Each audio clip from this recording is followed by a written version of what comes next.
أعوذ بالله من الشيطان الرجيم. بسم الله الرحمن الرحيم.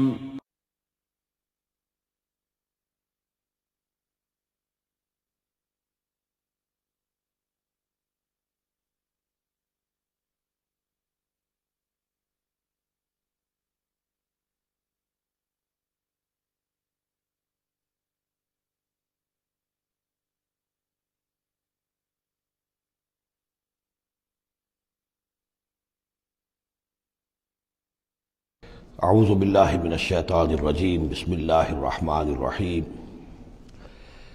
یا ایہا الذین آمنوا ان کثیرا من الاحبار والرہبان لیاکلون اموال الناس بالباطل ویصدون عن سبیل اللہ والذین یکنزون الذہب والفضة ولا ينفقونها فی سبیل اللہ فبشرہم بعذاب علیم۔ اس آیہ مبارکہ کے بارے میں یہ نوٹ کر لیجئے کہ اس آیت کے حوالے سے حضرت ابو ذر غفاری رضی اللہ تعالیٰ عنہ کی رائے قائم ہو گئی تھی کہ سونا اور چاندی اپنے پاس رکھنا مطلقاً حرام ہے۔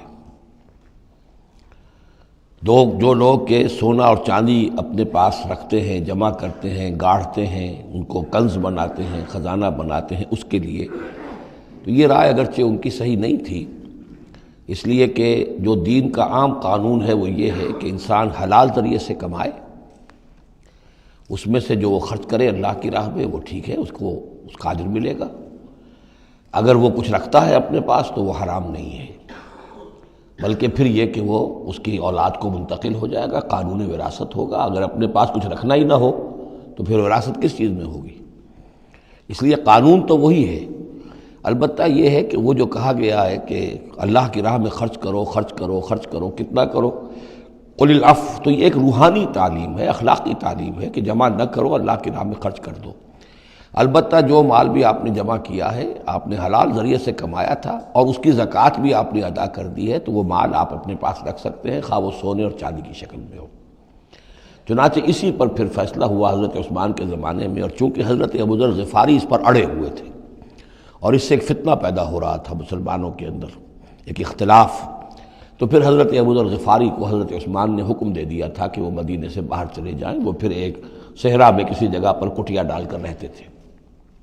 میرے نزدیک اس آیت کا اصل محل اور مقام جو ہے اس کو سمجھنا چاہیے، اور وہ ہے ان لوگوں سے متعلق ہے یہ مسئلہ جو دین کا کام کرتے ہیں، احبار ہیں، رہبان ہیں۔ یہ لوگ اپنا وقت، اپنی صلاحیتیں، اپنی قوتیں لگاتے ہیں دین کے لیے۔ عام لوگوں کا معاملہ اور ہے، وہ کاروبار کر رہے ہیں، کوئی پروفیشن ہے، کوئی اپنا اور بزنس ہے، اس کے حوالے سے ان کے پاس آمدنی ہو رہی ہے۔ انہیں جو بھی آمدنی ہو رہی ہے وہ اللہ کے دین کی وجہ سے ہو رہی ہے۔ یہ اپنے پاس اگر رکھتے ہیں اور اپنا جائیدادیں بناتے ہیں اور دولت بناتے ہیں اور اپنے لیے پھر وہ اپنی نسلوں کے لیے اس کو وراثت میں منتقل کرتے ہیں، تو ان کے اوپر یہ آیت بعین ہی انہی الفاظ میں اس کا انطباق ہوگا، اس لیے کہ یہ سارا معاملہ احبار اور رہبان کے حوالے سے ہو رہا ہے۔ اس آیت کا سیاق اور سباق جو ہے کہ ظاہر بات ہے کہ ان کے لیے جو بھی کچھ ہے، یہ لٹمس ٹیسٹ یہ ہے، ہاں آپ اپنی ضرورت پوری کریں، جیسے حضور نے اپنی ضرورتیں پوری فرمائی، ازواج مطہرات کو بھی نان نفقہ دیتے تھے آپ اسی بیت المال میں سے، آپ اپنے عزیزوں کے ساتھ بھی کوئی حسن سلوک کرتے تھے تو وہیں سے کرتے تھے۔ کبھی بیت المال خالی ہے تو فاقہ بھی آ رہا ہے، لیکن ضرورتیں پوری کریں، جائیداد بنا کر نہ چھوڑ کر جائیں۔ یہ جو معاملہ ہے کہ اس کو جمع کیا جائے اور پھر وہ جائیداد بنے، میرے نزدیک آج بھی اگر آپ جاننا چاہیں علماء حق کون ہیں اور علماء سو کون ہیں، تو لٹمس ٹیسٹ یہ ہے، جو شخص اپنے دینی کیریئر کے نتیجے میں پھر جائیداد بنا کر اور دولت چھوڑ کر مرا ہو، وہ علماء سو میں سے لا محالہ، اس میں کسی شک و شبے کی گنجائش نہیں۔ میں اسے لٹمس ٹیسٹ کے طریقے سے بیان کر رہا ہوں۔ یوم یحمى علیہا فی نار جہنم فتکوی بہا جباہہم وجنوبہم، جس دن کہ ان کو تپایا جائے گا اس سونے اور چاندی کو جہنم کی آگ میں، اور پھر داغے جائیں گے ان سے ان کے پیشانیاں بھی اور ان کی پسلیاں بھی اور ان کی پیٹھیں بھی۔ ھذا ما کنزتم لانفسکم، یہ ہے وہ جو تم نے اپنے لیے جمع کیا تھا، لانفسکم فذوقوا ما کنتم تکنزون، تو مزہ چکھو اپنے اس کنز کا۔ ان عدت الشہور عند اللہ 12 شہرا، اللہ کے ہاں مہینوں کی تعداد 12 ہے، فی کتاب اللہ، اللہ کی شریعت میں، اللہ کے قانون میں، تکوینی بھی اور تشریعی بھی۔ یوم خلق السماوات والارض، جس دن سے کہ اللہ تعالیٰ نے پیدا کیا آسمان اور زمین کو۔ منہا اربعۃ حرم، ان میں سے 4 مہینے ہیں محترم، جن کو کہ اشہر حرم کہتے ہیں، جن میں جنگ وغیرہ جو ہے وہ جائز نہیں تھی۔ ذالک الدین القیم، یہ ہے سیدھا دین، ہمیشہ کا ضابطہ اور قانون۔ فلا تظلموا فیہن انفسکم، تو ان کے معاملے میں اپنے اوپر ظلم نہ کرو۔ وہ ظلم کیا کرتے تھے؟ قریش کی اپنی مصلحت ہوئی کہ کوئی مہم انہیں کوئی لڑائی کا معاملہ ہے ان کے درپیش ہے، وہ کہتے تھے اس سال یا شرع حرم فلاں کی بجائے فلاں مہینے ہوں گے۔ وہ کیلنڈر کو الٹ پھیر کرتے رہتے تھے کہ اس مرتبہ جو ہے یہ عمرے کے لیے مہینہ رجب کا نہیں ہوگا، فلاں ہوگا۔ اس حوالے سے وہ کیلنڈر جو تھا ڈسٹربڈ تھا، لیکن ہوا ایسا ہے قدرت خداوندی سے کہ جس سال آپ نے آخری حج کیا ہے، حجۃ الوداع، تو اس سال وہ ساری جو غلطیاں ہوتی ہیں اس کے بعد وہ جو اس کا مجموعی اور آخری نتیجہ یہ تھا کہ صحیح جگہ پر وہ کیلنڈر آ گیا تھا۔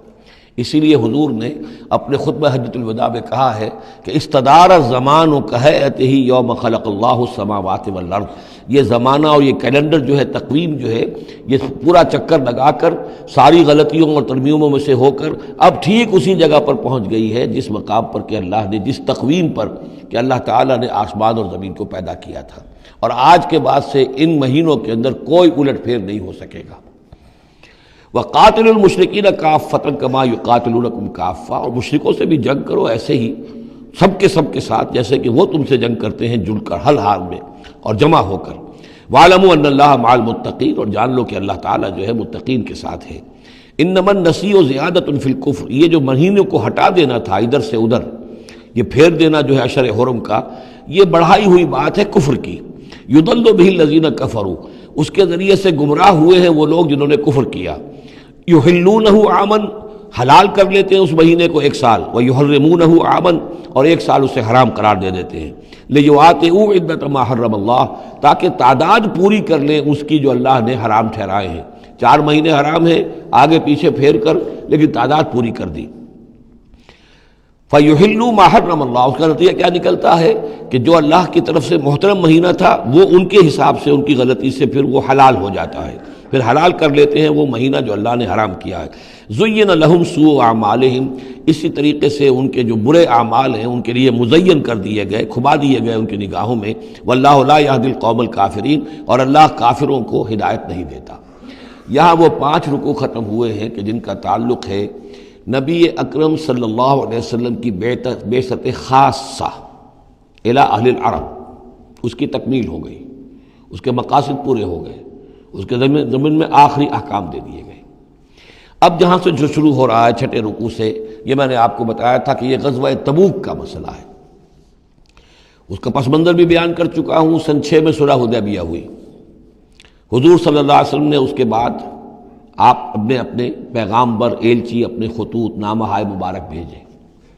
باقی جگہوں پر جو ہوا سو ہوا، لیکن ایک شخص نے کہ جو رئیس بصرہ تھا، شرحبیل بن عمرو غسان کا، اور یہ تھا رومن امپائر کے تابع، ان کا باج گزار تھا، اس نے حضور کا جو وہاں گیا تھا نامہ بر خط لے کر گئے تھے حضرت حارث ابن عمیر ازدی رضی اللہ تعالی عنہ، انہیں قتل کر دیا، شہید کر دیا۔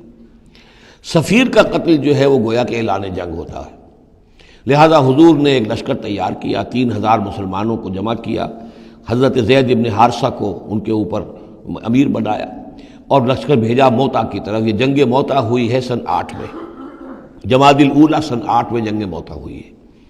اس میں ہوا یہ کہ وہاں سے رومیوں کا لشکر آ گیا 1 لاکھ کا، اور مسئلہ یہ پیدا ہوا کہ اب ہمیں مقابلہ کرنا چاہیے یا نہیں، لیکن مسلمانوں نے کہا کہ ہم تو شہادت کے شائق ہیں، شہادت ہے مطلوب و مقصود مومن، نہ مال غنیمت نہ کشور کشائی۔ تو جنگ ہوئی، نتیجہ یہ ہوا کہ حضرت زید ابن حارثہ بھی شہید ہوئے۔ پھر حضور نے پہلے ہی بتا دیا تھا کہ اگر وہ شہید ہو جائیں تو پھر جعفر ابن ابی طالب جو حضور کے چچا داد بھائی تھے، حضرت جعفر طیار، پھر وہ ہوں گے کمانڈر، انہوں نے چارج لیا، وہ بھی شہید ہو گئے۔ ان کے بعد حضور نے فرمایا تھا کہ عبداللہ ابن رواحہ انصاری ہوں گے، انہوں نے چارج سنبھالا، وہ بھی شہید ہو گئے۔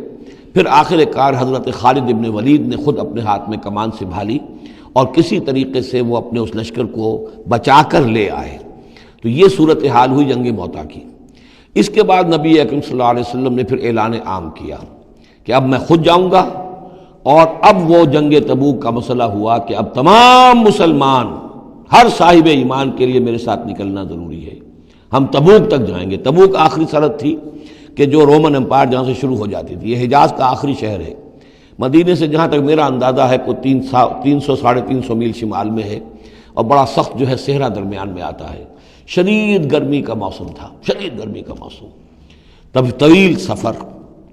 ادھر فصل تیار تھی کہ کھجوریں پکی ہوئی تھی، اگر انہیں اتاریں گے نہیں وقت پر تو ضائع ہو جائے گی، اور اگر سب مرد چلے جاتے ہیں تو عورتیں تو کھجوریں نہیں اتار سکتی، یہ کھجور کا اتارنا جو ہے پھل کا وہ آسان کام نہیں ہوتا۔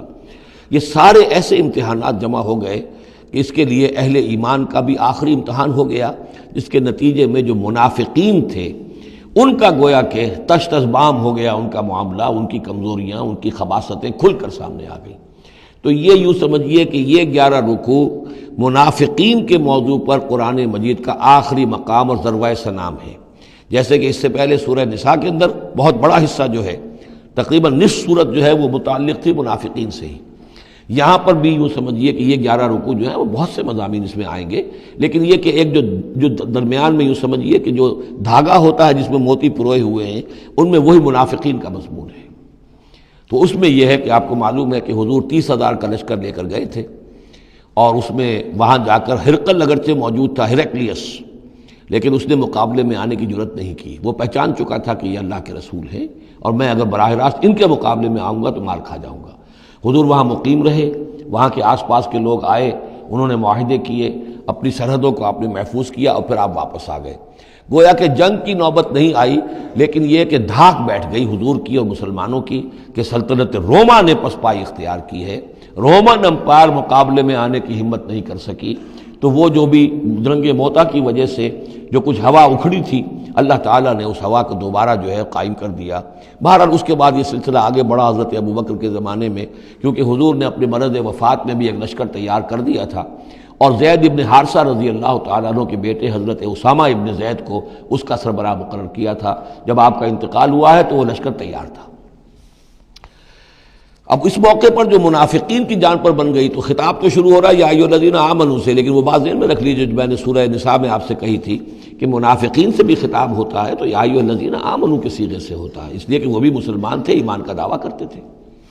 یا ایھا الذین آمنوا ما لکم اذا قیل لکم انفروا فی سبیل اللہ ثاقلتم الی الارض، اے ایمان کے دعوے دارو تمہیں کیا ہو گیا ہے جب تم سے کہا جاتا ہے نکلو اللہ کی راہ میں تو تم گرے جاتے ہو، دھسے جاتے ہو زمین کی طرف، یعنی کہ وہ پاؤں من کے بھر کے ہو گئے اور اٹھا نہیں جا رہا، حوصلہ جو ہے جواب دے گیا۔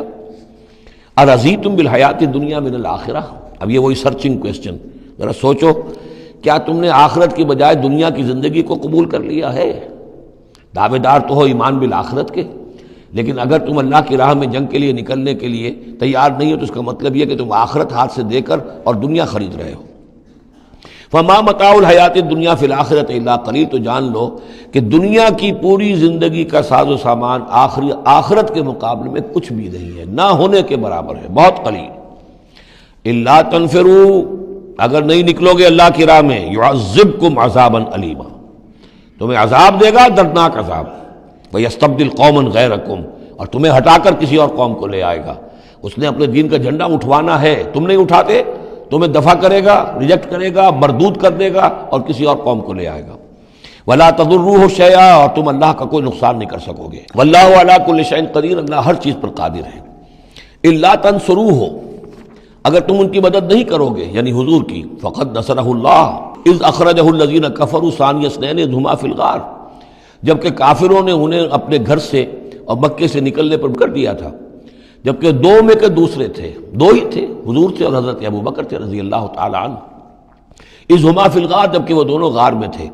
اذ یقول، یہ غار ثور کا واقعہ ہے۔ اذ یقول لصاحبہ لا تحزن، جب حضرت ابوبکر نے رضی اللہ تعالی عنہ یہ کہا کہ حضور یہ تو پہنچ گئے ہیں غار کے دہانے تک، اگر کسی نے ذرا بھی نیچے جھانک لیا تو ہم نظر آ جائیں گے، تو حضور نے فرمایا لا تحزن، فکر نہ کرو، ان اللہ معنا، اللہ ہمارے ساتھ ہے۔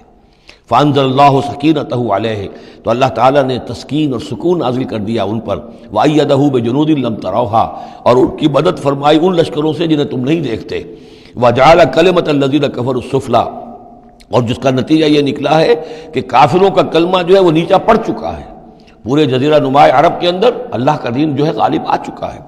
وَجَعَلَ كَلِمَةَ الَّذِينَ كَفَرُوا السُّفْلَىٰ، اللہ نے بنا دیا ہے کافروں کی بات کو سب سے نیچے. وَكَلِمَةُ اللَّهِ هِيَ الْعُلْيَا، اور اللہ کا کلمہ تو سب سے اونچا ہے ہی. وَاللَّهُ عَزِيزٌ حَكِيمٌ، اللہ تعالیٰ زبردست ہے، حکمت والا. انفروا خفافا وثقالا، نکلو خواہ ہلکے خواہ بوجھل.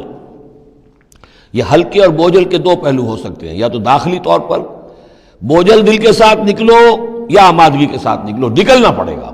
اب یہ نکلنا فرض عین ہے، یہ نفیر عام ہے. وہ بات گئی جب کہ صرف تحریض تھی، ترغیب تھی، وہ دور ختم ہوا. اب نکلنا پڑے گا، اس جنگ میں نفیر عام ہے. چاہے بوجھل دل کے ساتھ نکلو اور چاہے کھلے دل کے ساتھ اور آمادگی کے ساتھ نکلو.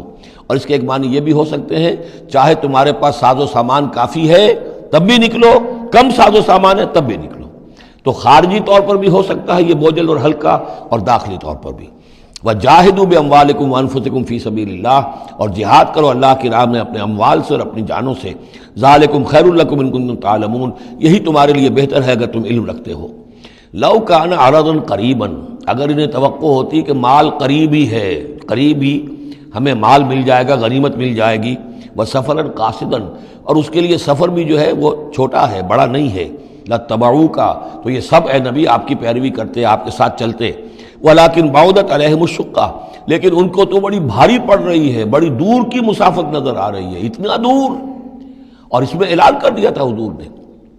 حالانکہ فتح مکہ کے موقع پر بھی حضور نے خفیہ رکھی تھی اپنی ساری اسکیم، اور عام طور پر جنگوں میں یہ ہوتا ہے، اپنی پوری اسکیم کا اعلان تو نہیں ہوتا. لیکن غزوہ تبوک میں آپ نے اعلان کیا تھا کہ ہم جا رہے ہیں، سلطنت روما سے ٹکراؤ ہے، تبوک تک ہمیں جانا ہے. کوئی چیز آپ نے راز نہیں رکھی، تاکہ جو شخص بھی ہے وہ سمجھ لے، اس کے لیے پوری تیاری کرے، داخلی بھی خارجی بھی، ساز و سامان کی بھی، اپنے حوصلے کو بھی دیکھ لے. لیکن یہ کہ بہرحال نکلنا فرض ہے. وَسَيَحْلِفُونَ بِاللَّهِ لَوِ اسْتَطَعْنَا لَخَرَجْنَا مَعَكُمْ، اور یہ عنقریب قسمیں کھائیں گے اللہ کی کہ اگر ہمارے اندر استطاعت ہوتی ہم ضرور نکلتے، اب مجبوری ہے، فلاں مجبوری ہے، فلاں مجبوری ہے. یہلکون انفسہم، یہ اپنے آپ کو ہلاک کر رہے ہیں. واللہ یعلم انہم لکاذبون، اور اللہ تعالیٰ کو معلوم ہے کہ یہ جھوٹ بول رہے ہیں. عفا اللہ عنک لما اذنت لہم، اے نبی آپ کو اللہ معاف فرمائے، یا اللہ نے آپ کو معاف کر دیا، آپ نے انہیں کیوں اجازت دے دی؟ یعنی کوئی منافق آیا، کوئی اور آیا، حضور یہ مجبوری ہے، بیوی بیمار ہے، کوئی دیکھ بھال کرنے والا نہیں ہے، تو مجھے اجازت دے دی. اچھا بھائی جاؤ. حضور کی طبیعت میں بھی نرمی تھی اور آپ نے اجازت دے دی. اب جب اجازت مل گئی، اس نے کہا میں نے تو اجازت لے لی ہے، وہ کور بن گیا، اس کے نفاق کا پردہ چاک نہیں ہوا. حالانکہ حضور اجازت نہ دیتے تب بھی اس نے نہیں جانا تھا، لیکن نہیں جانا تھا تو معلوم تو ہو جاتا کہ اس نے رسول کی بات کا جو ہے وہ معصیت کی ہے، نافرمانی کی ہے. اس کے نفاق کا پردہ جو ہے وہ پڑا رہ گیا، وہ پردہ اٹھ جاتا. عفا اللہ عنک، اللہ کو معاف کرے، یا اللہ نے آپ کو معاف کر دیا. لما اذنت لہم، کیوں آپ نے ان کو اجازت دے دی. حتی یتبین لک الذین صدقوا وتعلم الکاذبین، یہاں تک کہ آپ کے لیے واضح ہو جاتا کون صادق الایمان ہے، کون سچے مسلمان ہیں، اور آپ جان لیتے کون جھوٹے ہیں. اس لیے کہ انہوں نے پھر بھی نہیں جانا تھا، آپ اجازت نہ دیتے تب بھی رہ جانا تھا. اور اس سے یہ ہے کہ ان کے نفاق کا پردہ جو ہے وہ فاش ہو جاتا. لا یستأذنک الذین یؤمنون باللہ والیوم الآخر، وہ لوگ جو اللہ اور یوم آخر پر ایمان رکھتے ہیں وہ آپ سے اجازت کے طالب ہو ہی نہیں سکتے.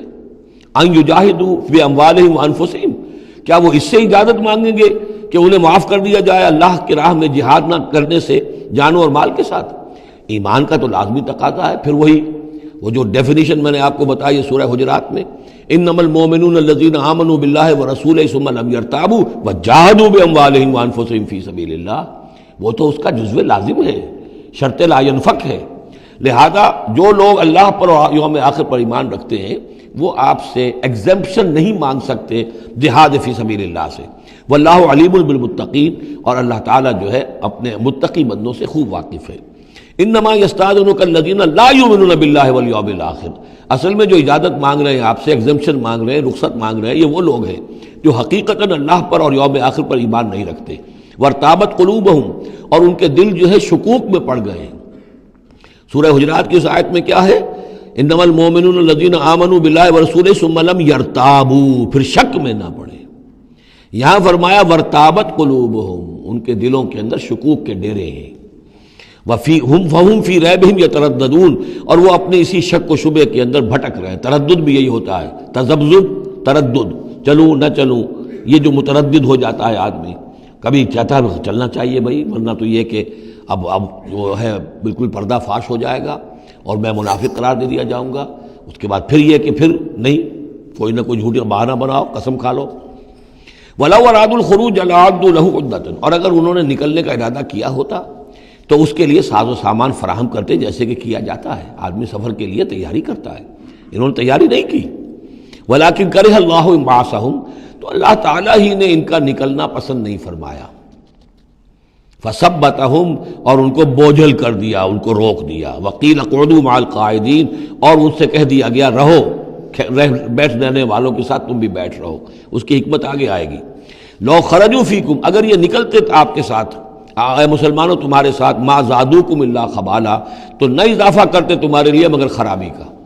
دلوں میں روگ تھا، وہاں جا کے فتنے اٹھاتے، آپس میں لڑاتے، کوئی اور کچھ کرتے، لہذا ان کا بیٹھ رہنا بھی حکمت پر مبنی ہے، اللہ تعالیٰ کی طرف سے، گویا کہ اس میں بھی ایک خیر ہے، گویا کہ بندہ مومن کے لیے تو خیر ہی خیر ہے، ادھر بھی خیر ادھر بھی خیر، لیکن منافق کے لیے شر ہی شر ہے، ادھر بھی شر ادھر بھی شر۔ لو خرجوا فیکم، اگر یہ نکلتے تمہارے ساتھ، ما زادوکم الا خبالا، تو یہ نہ اضافہ کرتے تمہارے لیے مگر برائی کا، خرابی کا۔ ولا اوضعوا خلالکم، اور یہ گھوڑے دوڑاتے تمہارے مابین، یبغونکم الفتنہ، تمہارے لیے فتنے پیدا کرنے کے لیے۔ وفیکم سماعون لہم، اور تمہارے اندر ان کے بعض جاسوس بھی ہیں، یا تمہارے اندر بعض لوگ ہیں جو ان کی باتیں بڑی توجہ سے سنتے ہیں۔ یہ دونوں ترجمے ہوں گے۔ واللہ علیم بالظالمین، اور اللہ تعالیٰ ظالموں سے خوب واقف ہے۔ یعنی تمہارے اندر ہے مسلمانوں بعض نیک دل، وہ منافق نہیں ہیں، نیک دل سادہ لو مسلمان ہیں جو ان سے حسن ظن رکھتے ہیں، ان سے کوئی تعلق رکھتے ہیں، دوستی رکھتے ہیں، ان کی بات توجہ سے سنتے ہیں۔ تو اگر یہ ہوتے تمہارے لشکر میں ساتھ اور یہ کوئی فتنہ اٹھاتے تو وہ جو صالح، جو سادہ لو مسلمان تھے، وہ ان کی بات سن کر کسی فتنے میں مبتلا ہو سکتے تھے۔ اور ایک ترجمہ وہ ہے کہ ان میں جاسوس موجود ہیں۔ لَقَدِ ابْتَغَوُا الْفِتْنَةَ مِنْ قَبْلُ، یہ اس سے پہلے بھی فتنے اٹھاتے رہے ہیں۔ وَقَلَّبُوا لَكَ الْأُمُورَ، یہی لفظ فتنہ آیا اس حدیث میں جو میں سنا چکا ہوں آپ کو۔ علماء سوء کا کردار کیا ہو جاتا ہے؟ علماءہم شر الناس تحت عدیم السماء، من عندہم تخرج الفتنۃ وفیہم تعود۔ جھگڑے، لڑائیاں، فتوے، اور ایک دوسرے کی وہ تفرقہ جو ہے اور اس کے اندر شدت ہے، یہ کام ہے۔ لقد ابتغوا الفتنة من قبل، یہ فتنے اٹھاتے رہے پہلے بھی۔ وقلبوا لك الامور، اور اپنی امکانی حد تک اے نبی آپ کے لیے معاملات کو تلپٹ کرنے کی کوشش کرتے رہے، بدلتے رہے۔ حتیٰ جاء الحق، یہاں تک کہ حق آ گیا۔ جزیرہ نما عرب میں تو فیصلہ ہو گیا، اللہ کے دین کا غلبہ ہو گیا۔ وظہر امر اللہ، اللہ کا امر ظاہر ہو گیا، غالب ہو گیا۔ وہم کارہون، جبکہ انہیں یہ پسند نہیں تھا، یہ تو ابھی چاہتے تھے کہ دین کا غلبہ اس طرح سے نہ ہو۔ ومنہم من یقول اذن لی ولا تفتنی، ان میں سے وہ بھی ہے جو کہتا ہے کہ حضور مجھے اجازت دے دیجئے اور مجھے فتنے میں نہ ڈالیے۔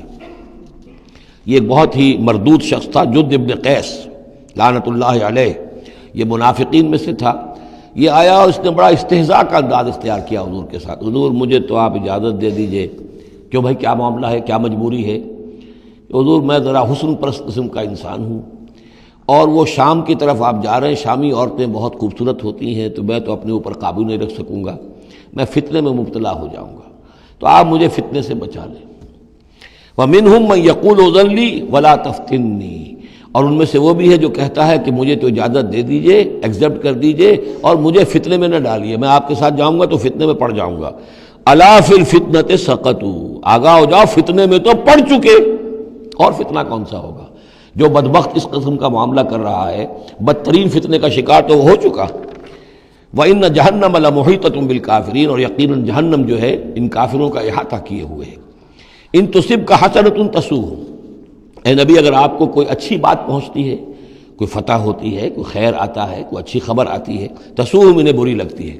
وَإِن تُصِبْكَ مُصِیبَةٌ، اگر کوئی تکلیف آ جاتی ہے، ناگوار پوزیشن، صورتحال، یقولوا قد اخذنا امرنا من قبل، تو کہتے ہیں جی ہم نے تو اپنا معاملہ پہلے ہی درست کر لیا تھا، ہم کوئی بے وقوف تھوڑا ہی ہے، ان لوگوں کی طریقے سے جو ہے اتنے جو ہے ہم رسک نہیں لیتے، ہم نے پہلے اس سے اپنی حفاظت کا بندوبست کر لیا تھا۔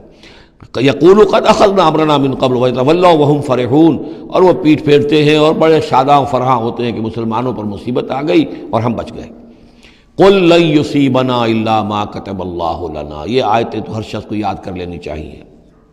یہ دو آیتیں بندہ مومن کے لیے بہت بڑا ہتھیار ہیں، بہت بڑا اسلحہ ہے۔ کہو لن یصیبنا الا ما کتب اللہ لنا، اے بدبختو ہم پر کوئی مصیبت نہیں آ سکتی سوائے اس کے جو اللہ نے ہمارے لیے لکھ دی ہو۔ ہوا مولانا، وہ ہمارا مولا ہے۔ اگر اس کی طرف سے تکلیف آ جائے، دوست کی طرف سے تکلیف آ جائے کہ ہرچہ ساقی ما ریخت عین الطاف، میرا ساقی میرے پیالے میں جو بھی ڈال دے اس کا لطف و کرم ہی ہے، تو اللہ کی طرف سے جو آئے سر تسلیم خم ہے جو مزاج یار میں آئے۔ نہ شود نصیب دشمن کے شود ہلاک تیغت، سر دوستاں سلامت کے تو خنجر آزمائی۔ اہل ایمان کا تو معاملہ یہ ہونا چاہیے، قل لن یصیبنا الا ما کتب اللہ لنا، ہوا مولانا، وہ ہمارا مولا ہے، اس کے اذن کے بغیر پتہ تک نہیں ہل سکتا، تو ہمیں ڈر کس کا ہو؟ وعلی اللہ فلیتوکل المؤمنون، اور اللہ ہی پر توکل کرنا چاہیے اہل ایمان کو۔ قل هل تربصون بنا الا احدى الحسنیین، ان سے کہو ہمارے بارے میں تم کن چیزوں کا انتظار کر سکتے ہو سوائے دو نہایت عمدہ چیزوں کے۔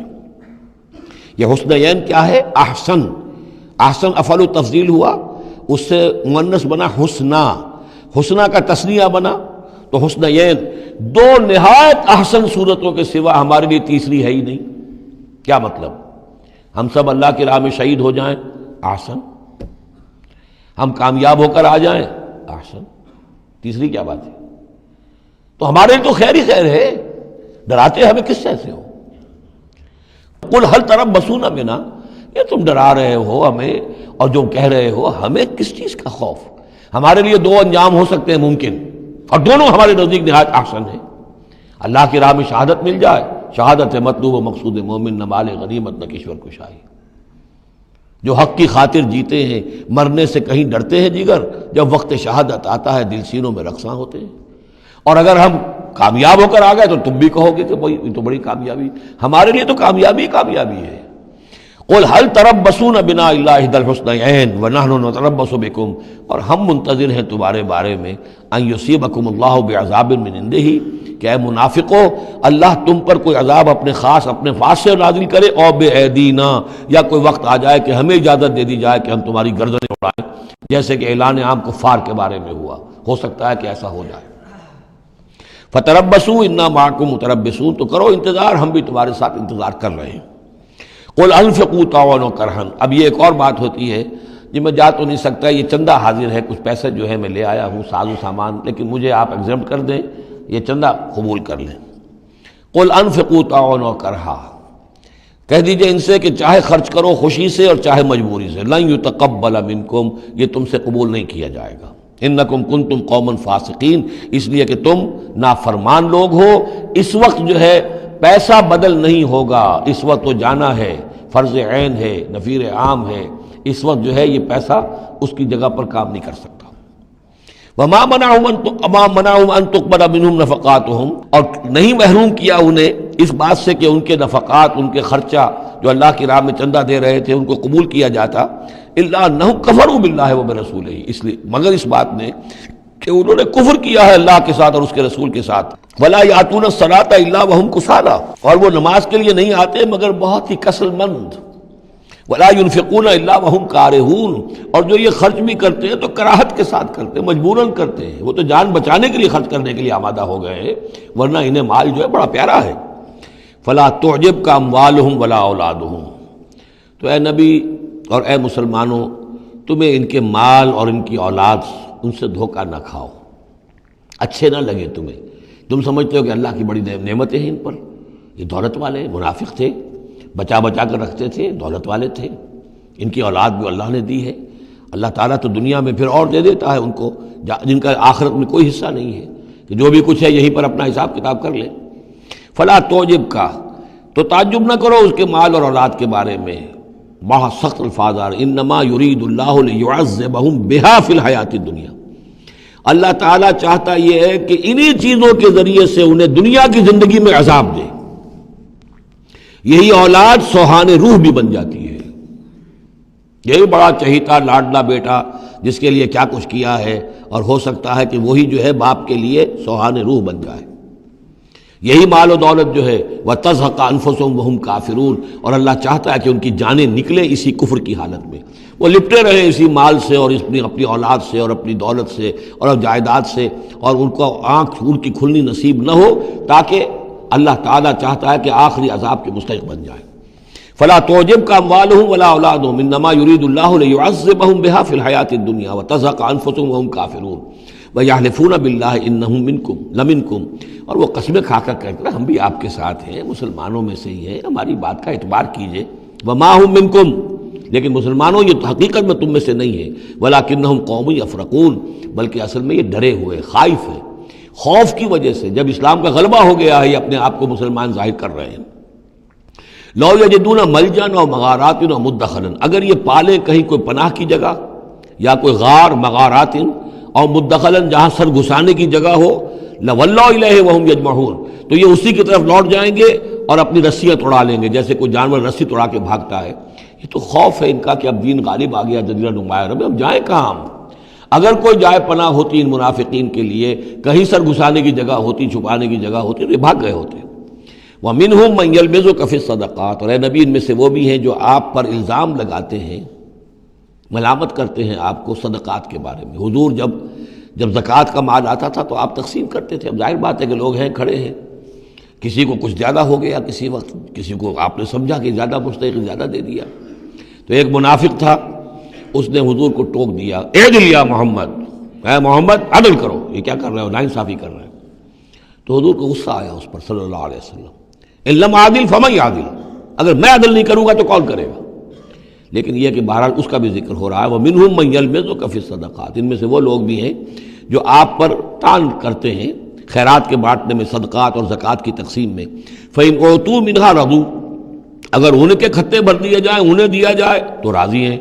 وَإِنْ لَمْ يُعْطَوْا مِنْهَا إِذَا هُمْ يَسْخَطُونَ، اور اگر انہیں نہ دیا جائے تو پھر وہ ناراض ہو جاتے ہیں، غصے ہوتے ہیں، لال پیلے ہوتے ہیں۔ وَلَوْ أَنَّهُمْ رَضُوا مَا آتَاهُمُ اللَّهُ وَرَسُولُهُ، اور اگر وہ راضی رہتے اس پر جو دیا انہیں اللہ نے اور اس کے رسول نے، وَقَالُوا حَسْبُنَا اللَّهُ، اور کہتے اللہ ہمارے لیے کافی ہے، سَيُؤْتِينَا اللَّهُ مِنْ فَضْلِهِ وَرَسُولُهُ، ان قریب پھر بھی بعد میں بھی اللہ تعالیٰ اور اس کے رسول ہمیں اپنے فضل سے نوازتے رہیں گے۔ اِنَّا إِلَى اللَّهِ رَاغِبُونَ، ہم اللہ کی طرف رغبت کرنے والے ہیں۔ اگر یہ کہتے، کاش کہتے تو کتنا اچھا ہوتا۔ اب یہاں ان صدقات کی مدیں بیان کر دی ہیں، جو زکوٰۃ کی یہی آیت ہے، مشہور آیت کہ صدقات جو زکوٰۃ کی جو مدیں ہیں وہ کون کون سی ہیں۔ انما الصدقات، زکوٰۃ جو ہے تو سب سے پہلے للفقراء، مفلسوں کے لیے، والمساکین، محتاجوں کے لیے، والعاملین علیہا، اور جو بھی زکوٰۃ کا بندوبست کریں گے، زکوٰۃ جمع کریں گے، تحصیلدار ہوں گے، زکوٰۃ کا حساب کتاب رکھیں گے، زکوٰۃ تقسیم کریں گے، وہ اس کے عاملین علیہا ہیں، ان کی تنخواہیں اس میں سے دی جائیں گی۔ والمؤلفۃ قلوبہم، اور تالیف قلب کے لیے، کچھ لوگ ہوتے تھے جب تک ایک تحریک اور دعوت چل رہی ہے، بعض لوگ ہوتے ہیں معاشرے کے اندر صاحب حیثیت ہوتے ہیں، انہیں کچھ دے دلا دیا جائے تو ان کی مخالفت کم ہو جاتی ہے، ساتھی نہ بنے، کم سے کم یہ کہ ان کا مخالفت کا زور شور جو ہے کم ہو جائے، تو یہ تالیف قلب کے لیے۔ یہ مد جب اسلام غالب ہو چکا تو اس کے بعد سے ختم ہو گئی۔ اس کے بارے میں فقہا کا کہنا یہ اس وقت تک تھا جب تک کہ ابھی وہ تحریک اور دعوت چل رہی تھی، لیکن ویسی ہی سچویشن پھر کبھی دوبارہ پیدا ہو سکتی ہے تو پھر یہ مد جو ہے اس کے اندر یہ شامل ہو جائے گی۔ وفر رقاب، گردنوں کے چھڑانے میں، اور گردنوں کے چھڑانے میں کسی پر تاوان آ گیا ہے، کوئی شخص جو ہے وہ مقروض اتنا ہو گیا ہے کہ اس سے نہیں نکل پا رہا ہے، لہذا ایک یہ کہ لم سم مدد کر کے اسے گویا کہ اس کی گردن چھڑا دی جائے۔ والغارمین، جن پر تاوان بھرنا پڑے۔ وفی سبیل اللہ، اور ایک مد جو ہے فی سبیل اللہ بھی ہے، مطلب یہ ہے کہ اللہ کی راہ میں جہاد، دعوت اور اقامت دین کی جد و جہد میں بھی یہ رقم خرچ ہو سکتی ہے، لیکن اولین مستحق یہ ہے۔ انفاق فی سبیل اللہ خود اللہ کل کا کل دین کے لیے ہے، اللہ کے دین کے لیے، دعوت، تبلیغ اور جو بھی اقامت دین کی جد و جہد ہے اس کے لیے۔ لیکن یہ جو صدقات ہیں، اور زکوٰۃ بھی صدقات ہی میں شامل ہے، ان میں اولاً جو مستحق ہیں وہ ہیں غرباء اور یتیم اور مساکین اور بیوائیں، جو بھی ہیں محتاج ہیں، یہ ان کے زیادہ پہلے حقدار ہیں۔ البتہ یہ کہ اگر کسی شخص کے پاس اس طرح کی رقم بچ جائے کہ جو اس کے قریب میں جو بھی رشتہ دار ہیں، غرباء ہیں، یتامہ ہیں، مساکین ہیں، ان کو دے چکا ہے، اور وہ باقی وہ کسی دین کے کام میں دینا چاہے تو دے سکتا ہے۔ وفی سبیل اللہ وابن السبیل، اور مسافر کے لیے۔ فریضۃ من اللہ، یہ اللہ تعالیٰ کی طرف سے معین ہو گیا ہے۔ یہی لفظ آیا ہے بار بار سورہ نساء میں، جہاں کے جو احکام آئے تھے وراثت کے۔ واللہ علیم الحکیم، اور اللہ تعالیٰ سب کچھ جاننے والا ہے، کمال حکمت والا۔ ومنہم الذین یؤذون النبی، ان میں سے وہ لوگ بھی ہیں جو نبی کو ایذا پہنچاتے ہیں، وَيَقُولُونَ هُوَ اُذُنٌ، اور وہ کہتے ہیں یہ تو نرے کان ہی کان ہیں۔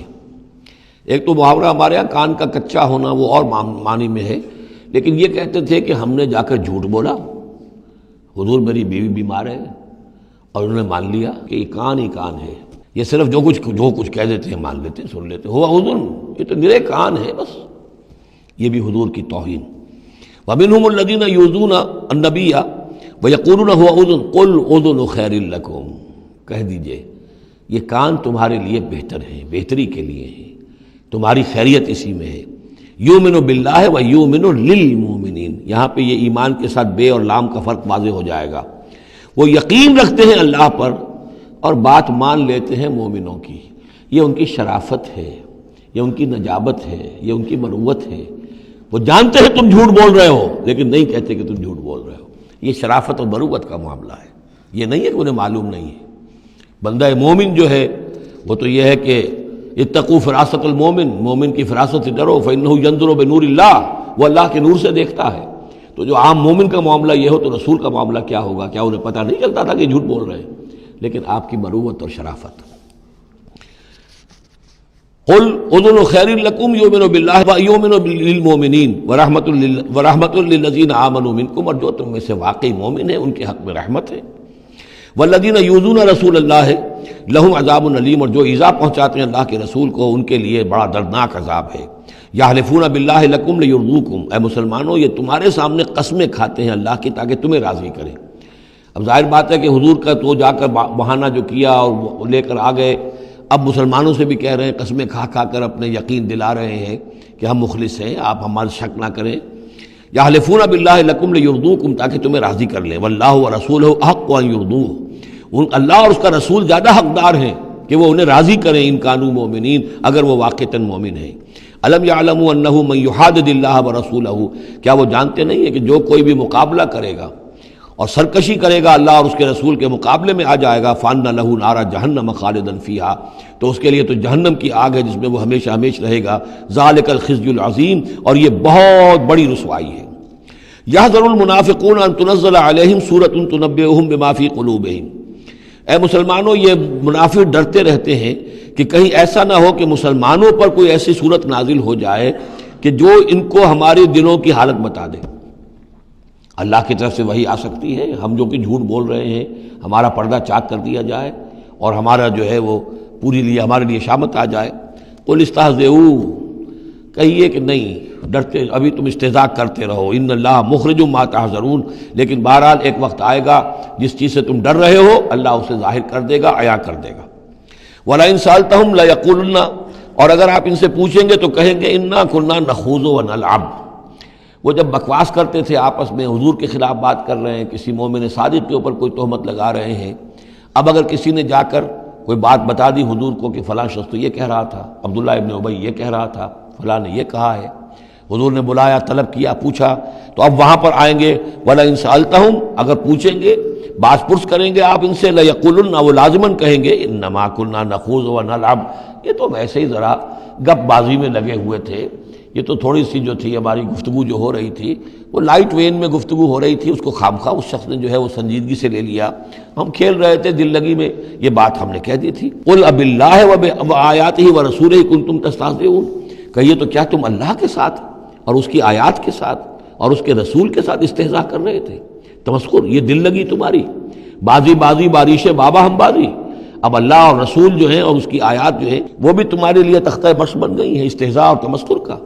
لا تعتذروا، اب بہانے مت بناؤ، قد کفرتم بعد ایمانکم، تم کفر کر چکے ہو اپنے ایمان کے بعد۔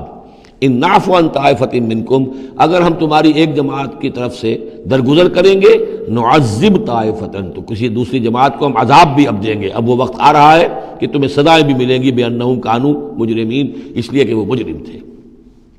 المنافقون والمنافقات بعضهم من بعض، یہ منافق مرد اور منافق عورتیں سب ایک دوسرے میں ہی سے ہیں، یعنی ان کی کا گٹھ جوڑ ہے۔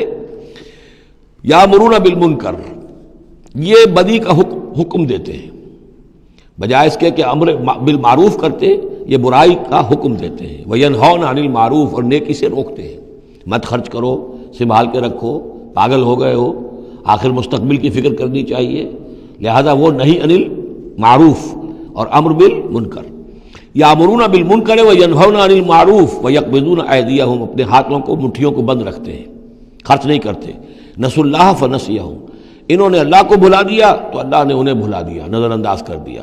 ان المنافقین هم الفاسقون، یقیناً یہی منافق ہیں کہ جو سرکش ہیں، نافرمان ہیں۔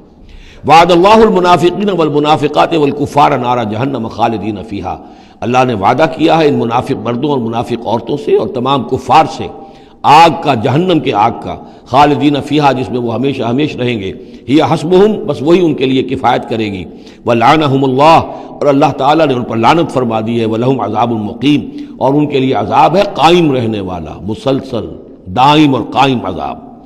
کالذین من قبلہم، اسی طرح کے وہ لوگ، یہ بھی ان لوگوں کے مانند ہیں کہ جو ان سے پہلے تھے، کانوا اشد منکم قوۃ، وہ تم سے کہیں بڑھ کر تھے طاقت میں، واکثر اموالا، اور بہت زیادہ تھے مال میں، واولادن، اور اولاد میں، یعنی یہ قومیں جو گزری ہیں کافروں کی، قوم سمود اور قوم عاد، وہ تم سے کہیں بڑھ کر تھی، قوت میں بھی اور اپنی تعداد میں بھی، مال میں، اولاد میں۔ فاستمتعوا بخلاقہم، انہوں نے بھی اپنے اپنے وقت میں اپنے نصیب کا فائدہ اٹھا لیا، اپنا حصہ وصول کر لیا۔ فاستمتعتم بخلاقکم، اب تم بھی اپنا حصہ مکمل کر چکے ہو، اب تمہارا انجام بہت قریب آ چکا ہے۔ کما استمتع الذین من قبلکم بخلاقہم، جیسے کہ ان لوگوں نے اپنا حصہ وصول کر لیا تھا اور اس سے فائدہ اٹھا لیا تھا جو تم سے پہلے تھے۔ وخذتم کالذی خاضوا، اور تم نے بھی اسی طرح کی روش اختیار کی جو انہوں نے اختیار کی تھی۔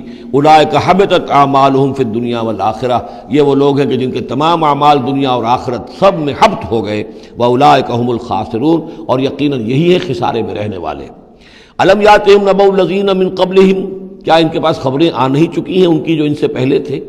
قوم نوح وعاد وثمود وقوم ابراہیم واصحاب مدین والمؤتفکات، نوح کی قوم اور عاد اور سمود اور قوم ابراہیم، یہ واحد مقام ہے قرآن مجید میں جس میں قوم ابراہیم کا بھی تذکرہ اس انداز میں ہے کہ شاید ان پر بھی عذاب آیا ہو، لیکن صراحتاً اس کا ذکر پورے قرآن میں کہیں نہیں ہے۔ وہ اصحاب مدین، اور مدین کے لوگ، والمؤتفکات، اور ان بستیوں کی جو الٹ دی گئی تھی، سدوم اور عمورہ، اتتہم رسلہم بالبینات، آئے ان کے پاس ان کے رسول واضح احکام لے کر، واضح نشانیاں لے کر۔ فما کان اللہ لیظلمہم، تو اللہ تعالیٰ ان پر ظلم کرنے والا نہیں تھا، لیکن کانوا انفسہم یظلمون، بلکہ وہ اپنے اوپر خود ہی ظلم ڈھاتے رہے۔ والمؤمنون والمؤمنات بعضهم اولیاء بعض، وہ منافق مرد اور منافق عورتوں کی بات تھی۔ اب فرمایا اور ایمان والے مرد اور ایمان والی عورتیں، بعضهم اولیاء بعض، وہ ایک دوسرے کے ساتھی ہیں، ایک دوسرے کے پشت بنا ہے، مددگار ہیں۔ یامرون بالمعروف، ان کا طرز عمل یہ ہے کہ نیکی کا حکم دیتے ہیں، مشورہ دیتے ہیں، وینہون عن المنکر، بدی سے روکتے ہیں، ویقیمون الصلاۃ، نماز قائم کرتے ہیں، ویؤتون الزکوٰۃ، اور زکوٰۃ ادا کرتے ہیں، ویطیعون اللہ ورسولہ، اور اللہ اور اس کے رسول کی اطاعت کرتے ہیں۔ اولئک سیرحمہم اللہ، یہی ہیں وہ لوگ کہ جن پر اللہ تعالیٰ رحمت فرمائے گا۔ ان اللہ عزیز الحکیم، یقیناً اللہ زبردست ہے، حکمت والا۔ اللہم ربنا اجعلنا منہم۔ وعد اللہ المؤمنین والمؤمنات جنات تجری من تحتها الانہار خالدین فیہا، اللہ نے وعدہ کیا ہے مومن مردوں اور مومن عورتوں سے ان باغات کا جن کے دامن میں یا جن کے نیچے ندیاں بہتی ہوں گی، اور اس میں وہ ہمیشہ رہیں گے۔ ومساکن طیبۃ فی جنات عدن، اور بڑے ستھرے اور بہت عمدہ مکان رہائش کے لیے ان کو دے گا، رہنے کے باغات میں، ریزیڈینشل گارڈنز میں۔ وَرِضْوَانٌ مِّنَ اللَّهِ اکبر، یہ ساری چیزیں تو ہے ہی، سب سے بڑی شے یہ کہ اللہ ان سے راضی ہو جائے گا، رضا اللہ کی وہ سب سے بڑی شے ہے، سب سے بڑی نعمت ہے۔ ذَلِكَ هُوَ الْفَوْزُ الْعَظِيمُ، وہ تو ہے بہت ہی بڑی کامیابی۔ یا ایھا النبی جاہد الکفار والمنافقین واغلظ علیہم، اے نبی صلی اللہ علیہ وسلم آپ جہاد کیجئے کفار سے بھی اور منافقین سے بھی، اور ان پر سختی کیجئے۔ یہ دیکھیے آیت 2 مرتبہ آئی ہے قرآن مجید میں، یہ جو کہ تم، سورہ تحریم میں بھی آئے گی جو کہ یوں سمجھیے 28ویں پارے کی آخری، یہاں پھر آئی ہے، لیکن یہاں لفظ جہاد کو نوٹ کر لیجئے، یہاں جہاد بمعنی قتال نہیں آ سکتا۔ منافقین کے ساتھ آپ نے کبھی جنگ نہیں کی، جہاد، جد و جہد، کوشش، ان کی ریشہ دوانیوں کو ختم کرنا، ان کی سازشوں کا زور توڑنا، یہ جہاد تھا۔ یہ جہاد، قتال کی کوئی نوبت منافقین کے ساتھ کبھی کوئی قتال نہیں ہوا۔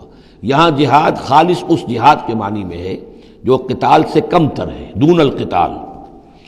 یا ایھا النبی جاہد الکفار والمنافقین، اے نبی آپ مجاہدہ کیجئے، جد و جہد کیجئے اسی لیے جب غزوہ تبوک سے آپ واپس آ رہے تھے تو ایک حدیث ہے کہ آپ نے فرمایا رجعنا من الجہاد الاصغر الى الجہاد الاکبر، ہم چھوٹے جہاد سے بڑے جہاد کی طرف لوٹ آئے ہیں۔ اب اس کی تعبیریں مختلف کی گئی ہیں کہ اتنا بڑا جہاد سلطنت روما کے خلاف گئے تھے، اسے آپ جہاد اصغر کہہ رہے ہیں، وہاں سے لوٹ کر ہم آ گئے، اب جہاد اکبر سامنے ہے۔ تو اس کی عام طور پر جو توجیہ لوگوں نے کی ہے وہ تو یہ ہے کہ یہ جہاد جو نفس کے خلاف ہے وہ سب سے اکبر ہے، سب سے بڑا ہے، اور یہ بات صحیح ہے۔ آپ سے پوچھا گیا ای الجہاد افضل یا رسول اللہ، آپ نے فرمایا ان تجاہد نفسک فی طاعت اللہ، کہ اللہ کے رسول یہ بتائیے کہ سب سے افضل جہاد کس کا ہے؟ آپ نے فرمایا کہ تم جہاد کرو اپنے نفس کے خلاف اور اسے اللہ کا مطیع بناؤ۔ تو اسی پر گویا کہ اس کو محمول کیا ہے، لیکن میرے نزدیک حقیقت یہ ہے کہ اب یہ جو مارے آستین تھے، کہ جو مدینے کے اندر منافقین تھے، اب ان کے خلاف جہاد کرنا تھا، اور اس میں چونکہ اندیشے تھے کہ ان کے تعلقات تھے اوس اور خزرج کے لوگوں کے ساتھ، عام لوگوں کے ساتھ دوستیاں تھیں، تو اس میں فتنے اٹھ جاتے۔ واپس آ کر آپ نے مسجد زرار کو پھر جلایا ہے، گرایا ہے، یہ بہت بڑا قدم تھا۔ عام مسلمان جو اس پر مشتعل بھی ہو سکتے تھے کہ مسجد کو گرا رہے، لیکن یہ کہ یہ اقدامات آپ نے کیے ہیں صلی اللہ علیہ وسلم اس آیت کے اترنے کے بعد اور تبوک سے واپسی کے بعد۔ یا ایھا النبی جاہد الکفار والمنافقین واغلظ علیہم، اے نبی جہاد کیجئے کافروں سے بھی اور منافقین سے بھی، اور ان پر سختی کیجئے۔ ومأواہم جہنم، ان کا ٹھکانہ جہنم ہے، وبئس المصیر، اور وہ بہت برا ٹھکانہ ہے۔ یحلفون باللہ ما قالوا، وہ اللہ کی قسم کھا کر کہتے ہیں کہ ہم نے یہ بات نہیں کہی، کوئی بات جو بھی آئی، کوئی غلط بات کہی، کوئی استہزاء کیا، کوئی تمسخر اڑایا۔ وَلَقَدْ قَالُوا كَلِمَةَ الْكُفْرِ، حالانکہ انہوں نے کہا ہے کفر کا کلمہ۔ یہ ایک بات انہوں نے کہی تھی، اس کا ذکر آ جائے گا تفصیل سے سورہ منافقون میں 28ویں پارے میں، واقعہ وہاں تفصیل سے آیا ہے۔ تو لیکن یہ کہ کسی نوجوان نے آ کر حضور کو بتا دیا کہ اس نے یہ کہا ہے، اب حضور نے طلب فرمایا، انہوں نے کہا نہیں یہ بالکل جھوٹ بولتا ہے اس نے، یہ اور اس نے خامخواہ جو ہے فتنہ اٹھانے کی کوشش کی ہے۔ تب یہ آیت نازل ہوئی، اللہ نے اس نوجوان کو سچا کیا اس آیت کے ذریعے سے کہ جھوٹ وہ عبداللہ ابن ابی بول رہا ہے، یہ نوجوان نہیں بول رہا۔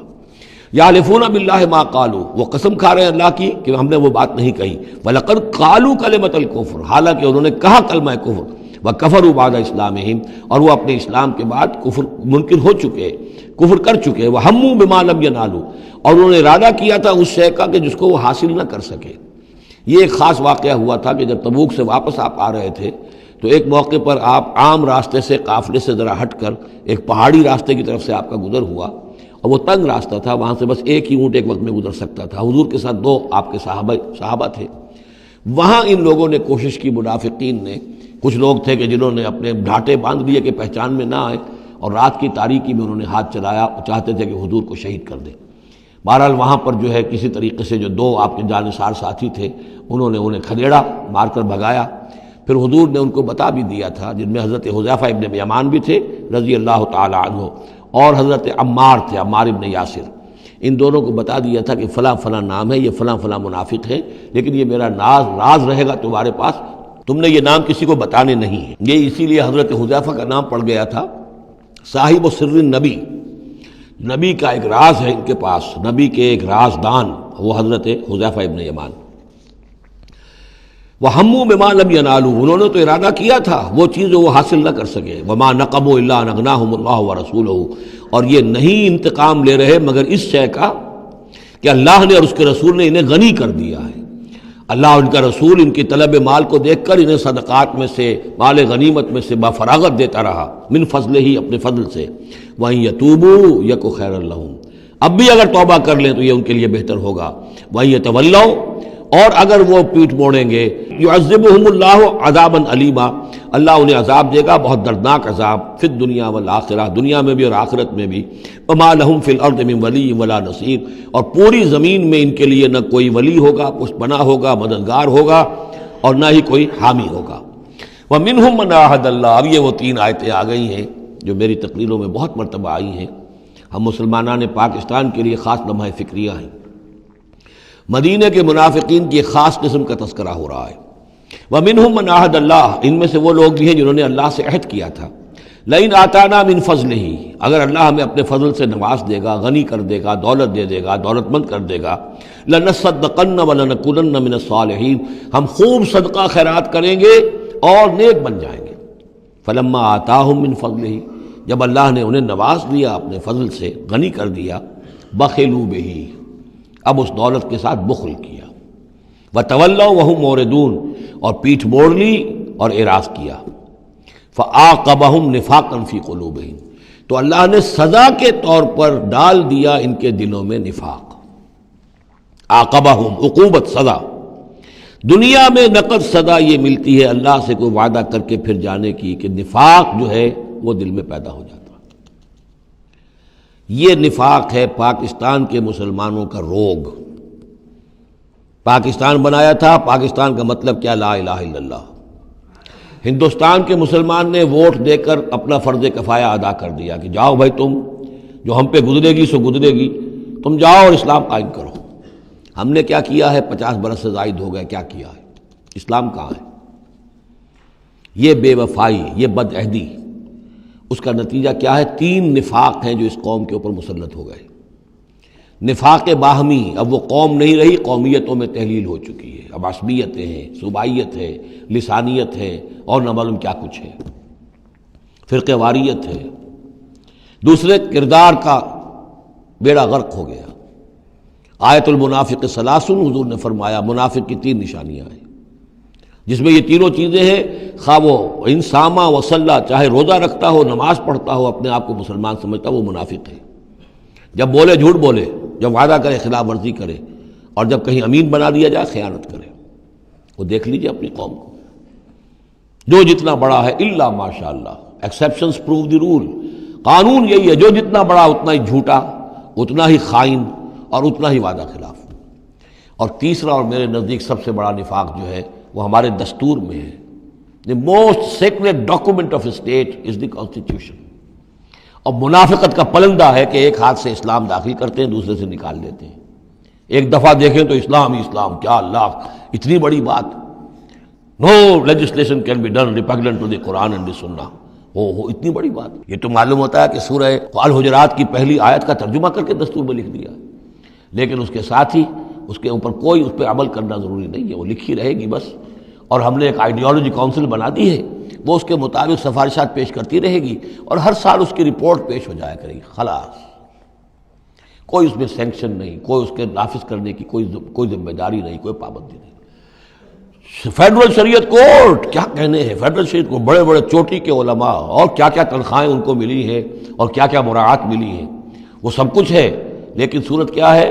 دستور پاکستان بھی تمہارے دائرے سے خارج، عدالتی قوانین بھی تمہارے دائرے سے خارج، یہاں تک کہ آئلی قوانین بھی تمہارے دائرے سے خارج، مالی قوانین بھی 10 سال کے لیے خارج۔ تو کیا کرو گے بیٹھ کے؟ تنخواہیں لو اور ایکسرسائز ان فیوٹیلیٹی، وقت گزارو، اللہ اللہ خیر صلی اللہ۔ منافقت میرے نزدیک اس پوری دنیا کے اندر شاید دستور کی سطح پر ایسی منافقت کہیں اور موجود نہ ہو۔ یہ ہے ہمارا روگ اصل۔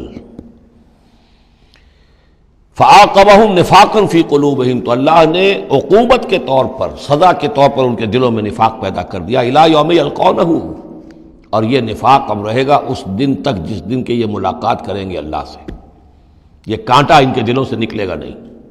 بِمَا أَخْلَفُوا اللَّهَ مَا وَعَدُوهُ، بسبب اس وعدہ خلافی کے جو انہوں نے اللہ سے کیا، وَبِمَا كَانُوا يَكْذِبُونَ، اور بسبب اس جھوٹ کے جو انہوں نے بولا۔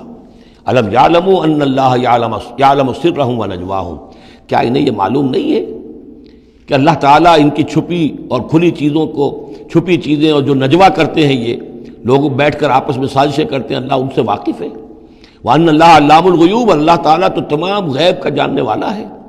الَّذِينَ يَلْمِزُونَ الْمُطَوِّعِينَ مِنَ الْمُؤْمِنِينَ، یہ لوگ کہ جو اہل ایمان میں سے جو بھی نیکی کی کوشش کرتے ہیں اپنی طرح دل سے، اپنی امکانی حد تک ان کے اوپر تان کرتے ہیں، استہزاء کرتے ہیں۔ جب حضور نے فرمایا تھا کہ اب یہ بڑی مہم ہے، اب جو بھی کچھ لا سکتے ہو پیش کرو، گویا کہ جدید اسلام میں ہم کہیں گے چندے کی اپیل کی، ڈونیشنز چاہیے، تو ایک ابو عقیل انصاری تھے، انہوں نے یہ کیا کہ کچھ نہیں تھا ان کے پاس، ساری رات مزدوری کی ایک باغ میں جا کر، اور وہ کھینچ کر کنویں سے پانی باغ کو سیراب کیا۔ صبح کو انہیں کچھ کھجوریں ملی، رات بھر کی مزدوری، آدھی لے جا کر اپنے گھر میں دے دی اپنے بیوی بچوں کو، اور آدھی لا کر حضور کی خدمت میں پیش کر دی۔ حضور نے فرمایا کہ یہ جو کھجوریں ہیں یہ اس پورے ڈھیر کے اوپر پھیلا دو، یہ سب پر بھاری ہیں، لیکن وہاں جو منافق تھے انہوں نے اب فقے چست کرنے شروع. جی ہاں، ان کھجوروں کے بغیر تو یہ مہم چل ہی نہیں سکتی تھی. کیا کہنے صاحب، یہ تو بہت بڑا صدقہ انہوں نے کیا ہے، بہت بڑا معاملہ ہے. تو یہ اب تانے دے رہے ہیں، ان کا دل دکھا رہے ہیں. الذین یلمزون المطوعین من المؤمنین فی الصدقات والذین لا یجدون الا جہدہم. وہ بیچارے کہ جن کے پاس اپنی محنت مشقت کے سوا کچھ ہے ہی نہیں. فیسخرون منہم، ان سے مذاق کرتے ہیں، ٹھٹے کرتے ہیں. سخر اللہ منہم، اللہ تعالیٰ ان کا مذاق اڑائے. ولہم عذاب علیم، اور ان کے لیے دردناک عذاب ہے. استغفر لہم، اب یہ سخت ترین آیت ہے قرآن مجید میں منافقین کے لیے. یا وہ تھی جو سورہ نساء میں تھی، ان المنافقین فی الدرک الاسفل من النار. منافق آگ کے سب سے نچلے طبقے میں ہوں گے. یا یہ ہے استغفر لہم، اے نبی اب آپ ان کے لیے استغفار کریں. او لا تستغفر لہم، یا ان کے لیے استغفار نہ کریں. ان تستغفر لہم 70 مرتن، اگر آپ 70 مرتبہ بھی ان کے لیے استغفار کریں گے فلن یغفر اللہ لہم، تب بھی اللہ تعالیٰ انہیں معاف نہیں فرمائے گا.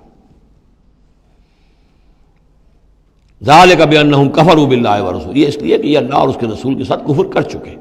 واللہ لا یہدی القوم الفاسقین، اور اللہ ایسے فاسقوں کو ہدایت نہیں دیتا. فرح المخلفون بمقعدہم خلاف رسول اللہ وکرہوا ان یجاہدوا باموالہم وانفسہم فی سبیل اللہ. بہت خوش ہو گئے وہ پیچھے رہ جانے والے جنہوں نے اجازتیں لے لی تھی حضور سے، ایگزمپشن لے لی تھی اپنے بیٹھ رہنے پر اللہ کے رسول کے پیچھے، اور انہوں نے برا سمجھا، ناپسند کیا کہ وہ جہاد کرتے اپنی جانوں اور مال کے ساتھ اللہ کی راہ میں. وقالوا لا تنفروا فی الحر، اور وہ دوسروں سے بھی کہہ رہے تھے ہم تو لے آئے چھٹی، رخصت لے آئے ہیں، تم بھی ذرا عقل کے ناخن لو، کہاں جا رہے ہو اس گرمی میں، اس شدید موسم کے اندر جا رہے ہو، پاگل ہو گئے. لا تنفروا فی الحر، اس گرمی میں مت نکلو.